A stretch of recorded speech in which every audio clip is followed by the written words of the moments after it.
നമസ്കാരം. മലയാളി വാർത്തയിലേക്ക് സ്വാഗതം. പശ്ചിമ ബംഗാളിൽ ഇന്ന് ബി.ജെ.പിയുടെ നിയമസഭാ കക്ഷി യോഗം ചേരുകയാണ്. ഇന്ന് വൈകുന്നേരമാണ് ബി.ജെ.പിയുടെ നിയമസഭാ കക്ഷി യോഗം. മുഖ്യമന്ത്രി ആര് എന്നുള്ളതിനെ കുറിച്ചുള്ള തീരുമാനമാണ് ഈ നിയമസഭാ കക്ഷി യോഗത്തിൽ ഉണ്ടാവുക.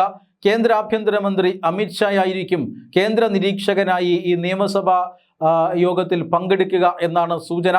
ആ അമിത് ഷായുടെ അധ്യക്ഷതയിലായിരിക്കും ഈ നിയമസഭാ കക്ഷി യോഗം നടക്കുക. ആ കക്ഷി യോഗത്തിൽ സുവേന്ദു അധികാരി എന്ന നേതാവിനെ ബി.ജെ.പിയുടെ നിയമസഭാ കക്ഷി നേതാവായി തിരഞ്ഞെടുക്കപ്പെടാനാണ് സാധ്യത എന്നാണ് ലഭിക്കുന്ന വിവരം. അതായത് ബി.ജെ.പി ഒറ്റക്കെട്ടായിട്ടാണ് ഇത്തവണ ബംഗാളിൽ തെരഞ്ഞെടുപ്പിനെ നേരിട്ടത്. അസാമാന്യമായ ഐക്യം ബി.ജെ.പിയിൽ പ്രകടമായിരുന്നു.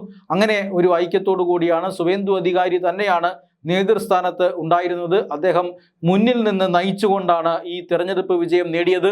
അദ്ദേഹം മമതാ ബാനർജിയുടെ മണ്ഡലത്തിൽ നിന്നുകൊണ്ട് മത്സരിച്ച് വിജയം നേടി എന്നുള്ളത് പ്രത്യേകതയാണ്.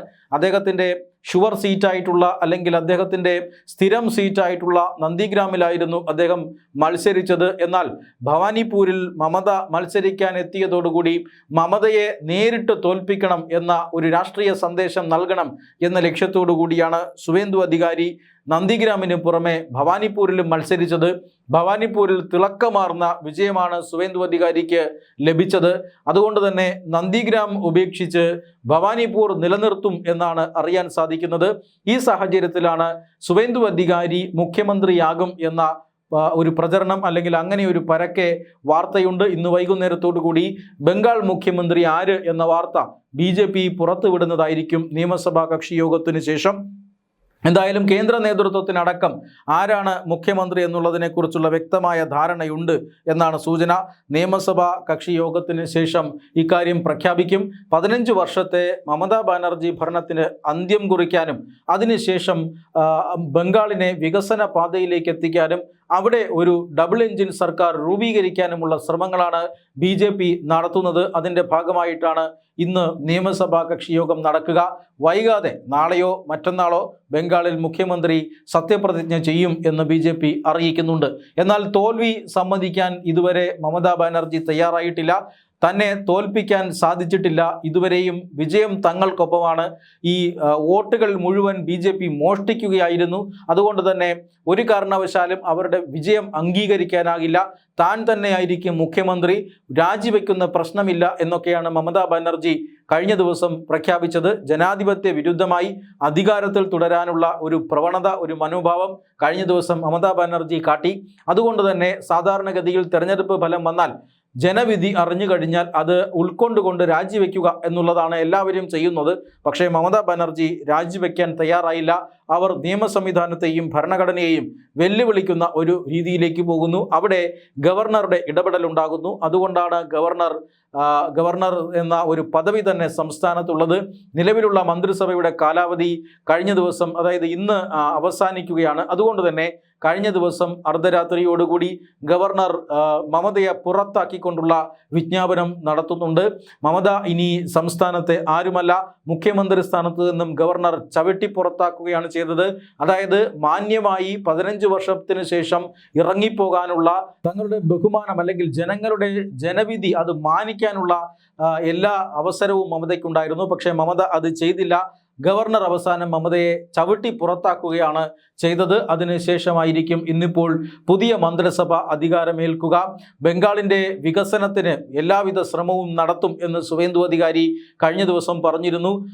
ലക്ഷക്കണക്കിന് പേരാണ് അന്യ സംസ്ഥാനങ്ങളിൽ തൊഴിലെടുക്കുന്ന ലക്ഷക്കണക്കിന് പേരാണ് അവരുടെ തൊഴിൽ ഉപേക്ഷിച്ച് വോട്ട് ചെയ്യാനായി എത്തിയത്. അവരെ മറക്കില്ല. അവരെ സംസ്ഥാനത്തേക്ക് തിരികെ കൊണ്ടുവരാനുള്ള അവസരം ഉണ്ടാക്കുമെന്നൊക്കെ ബി.ജെ.പി പറയുന്നുണ്ട്. എന്തായാലും 34 വർഷത്തെ കുത്തക ഭരണം 2011 അവസാനിപ്പിച്ചുകൊണ്ടാണ് മമതാ ബാനർജി അവിടെ തൃണമൂൽ കോൺഗ്രസിൻ്റെ ഒരു സർക്കാർ കഴിഞ്ഞ 2011 രൂപീകരിക്കുന്നത്. 2011 വലിയ വിജയം നേടിയ മമതാ ബാനർജി, CPIM-ന്റെ ഭരണം അവസാനിപ്പിച്ച മമതാ ബാനർജി 2016-ലും 2021-ലും വമ്പൻ വിജയം നേടുകയായിരുന്നു. എന്നാൽ 2026 അവർക്ക് കാലിടറി. 2021 തെരഞ്ഞെടുപ്പിൽ തന്നെ BJP വലിയ രീതിയിലുള്ള വെല്ലുവിളി തൃണമൂൽ കോൺഗ്രസിനെതിരെ നടത്തിയിരുന്നു. എന്നാൽ ആ പോരാട്ടം 77 സീറ്റിൽ അവസാനിച്ചു.